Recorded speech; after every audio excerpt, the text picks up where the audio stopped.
Before I start off this video, I thought I'd give a quick update on why I've not really been doing much. This year alone, I've bought my very first property, as well as getting married a few weeks ago, so, you know, yay to me.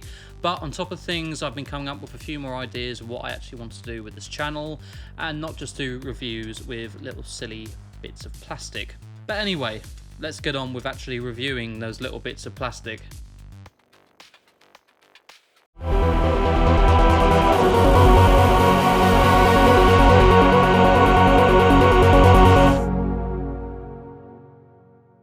Welcome back to another action figure review. Today we're going to be taking a look at the brand new CO exclusive Regeneration set, which is available to purchase off the Character Options website. This is something that has definitely grabbed fans' undivided attention, because not only do we get a brand new version of the 13th Doctor that isn't just a simple repaint, we actually get a rather interesting variant with brand new sculpting, as well as the upcoming 14th Doctor as played by none other than David Tennant. A figure that in the majority has brand new tooling and brand new parts. So, like I start off in all my reviews, before we take a look at the action figures themselves, let's begin by taking a look at the brand new packaging. So starting off, the figures come in this brown shipper box, but opening that up gives us a look at the new, elegant and very bold box. On the front we have the brand new Doctor Who logo, which is extremely eye-catching in that blue and silver style guide. Surrounding the logo we also have the diamond shapes, which have been printed on in some sort of vinyl, which shimmers when you hold it against any sort of lighting. We also have the BBC logo, as well as some text stating that this is the Regeneration 2-figure collector set, which is actually printed on the other side of the packaging, which I find to be very smart indeed. Opening up the door shows off some information about the two Doctors, which is a very interesting read, especially when you get onto the 14th Doctor's bio, as they are quite discreet with his. On the right, you also have the windowed box display, with the two figures displayed behind a wall of fire, which looks like to me to be regeneration energy, which is again very eye-catching. It does remind me quite a bit of the End of Time figures that we got back in 2010, as that was in very similar vein, so it could be a reference to that, but maybe I'm just overthinking things. Out of the box, the figures are superb in many ways, and it is just finally great to have something new instead of just having simple repaints. So, beginning as ever with the 13th Doctor, there is a lot to talk about here. As I stated in the beginning of this video, this version of the figure has mostly new parts when it comes to the toy, only bearing some resemblance to the original 13th Doctor. And I mean that lightly, as the tooling on this new variant hides the majority of the previous bits and bobs that made the original 13th Doctor. Starting with the head, this is the exact same sculpt that has been used on every version, although with updated paint apps.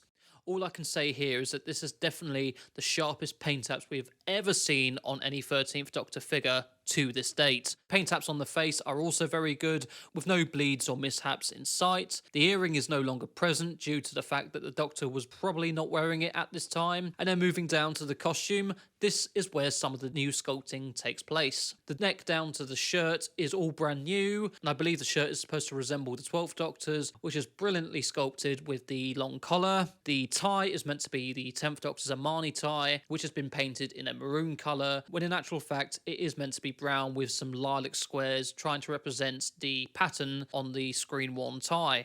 In actual fact, the screen-used tie was a fan-made replica instead of the one that Tennant actually wore. You also have the stick of celery, which has mostly been painted green, with the tip being a lighter green. It does look quite close to the on-screen counterpart, considering that was in actual fact the Abishot replica. Moving on to the question mark jumper, this is definitely one of my favourite elements of the figure. Not only does the paint apps resemble the fact that this was in actual fact the Lavazzi jumper, but you also have these ridges embedded into the sculpt, trying to replicate the knitted pattern, which I really do adore. A part of me wishes they used that technique on the 7th Doctor figure from way back when, but there you go. The main base colour is the yellowish cream colour, with the zigzag pattern as well as the v-neck and the bottom part of the jumper being painted in this mid-blue, with the icing on the cake being the question marks being painted across the jumper, which looks really organised. Looking at the arms, the lower halves below the elbow are completely new pieces. First off, you have the lilac lining, which is present on the Doctor's actual coat, as well as the 12th Doctor's cuffs being undone, which is what the character tended to do near the end of his tenure. Again, a brilliant attention to detail, and it could have just been ignored. Moving on to the trousers, apparently these are meant to represent the Second Doctor's, which doesn't really represent anything that he wore whatsoever. But as it stands, the pattern on the figure is a close match to the on-screen counterpart, with the legs being moulded in a navy blue with these pinkish checks going up the sculpt. From what I can tell, everything below the knee is entirely new sculpting, which again looks really nice. And then finishing off with the boots, these are meant to represent the 11th Doctor's pair, which is a kind of close approximation to what we saw in Series 5, but it is hard to tell. They have just been painted in a matte brown and have excellent sculpting around the laces and along the soles. I mean, love it or hate it, I have to say that this is rather an intriguing figure. It's definitely an eye catcher when you put it on the shelf with all the other figurines. One of the positive notes on the figure is that you could easily swap the head and hands around, so you could have your own Sacha Dhawan master. Although I would admit I would rather see them do a version with his purple coat, but beggars can't be choosers. And then moving on to the figure that the majority of fans are probably pining for the most, which is in actual fact the 14th Doctor. I'm going to be honest, I think a lot of people, and including myself, were not expecting this so early. I mean, from what we've seen in the past few years, it usually takes a year after the episode airs, so this is in actual fact a nice surprise. And come to think of it, I think this is the earliest we've ever seen an action figure come out since the Crash set, which I believe came out the same day as the 11th Hour debuted. So obviously a lot of fans are extremely excited to see David Tennant return, even though he's playing a new incarnation. So beginning with the overcoat, the arms and the coat piece itself are completely new pieces. Both items have been given this woolen texture over the top, which just looks superb. My only critique is that the chosen colour of the garment is a bit too bright. As many publicity images, as well as some of the photos that fans have taken on some of the location shoots, show that the coat is much darker. You also have the 6 buttons running up the side of the coat,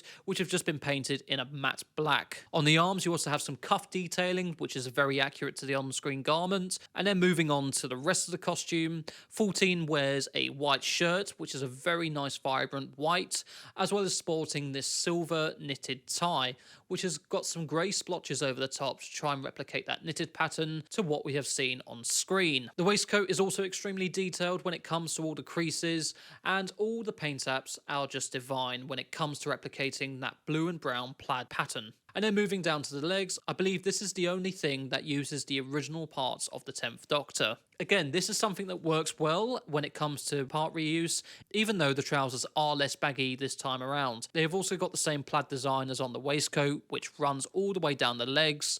Lastly, you also have the Converse, which have just been painted grey with a black stripe running around the shoes. And finally, the thing I usually start with is the head sculpt. So a lot of fans have been divided on whether it actually looks like David or not.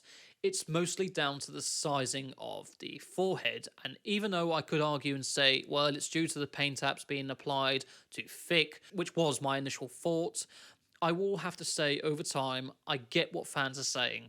I mean, I wouldn't say it doesn't resemble David Tennant whatsoever. In certain profiles, you can make out that it is him. I can't really put my finger on what's actually wrong with it, but I think the only way to perfect the sculpt is to probably bring the hairline further down, and that would probably be the only improvement I would ask for. A lot of customizers have already done so, and it definitely improves it. But in regards to some of the paint apps, I don't particularly mind how it's been applied. Everything is nice and crisp, and I love some of the additions to make him look a bit older, such as the grey sideburns, and even the attempts to make his hair look like it has sort of receded. It's just nice to have seen the change instead of reusing an old sculpt like they did with the 10th Doctor's head in the recent B&M range. On a whole, I think it is such a gorgeous figure. I know some fans have turned their noses away or even mocked the likeness, but all I can say is that I'm on the fence with this one, as I can't really decide whether I actually like it or loathe it. So beginning with the 13th Doctor, she has head articulation that can turn a full 360. The arms can also move up and down but are hindered by the coat, so be aware of that. The biceps can also do a full 360 turn, the elbows can bend 90 degrees, and she also has articulation at the wrists. There is also some waist articulation, but sadly it is hindered by the coat.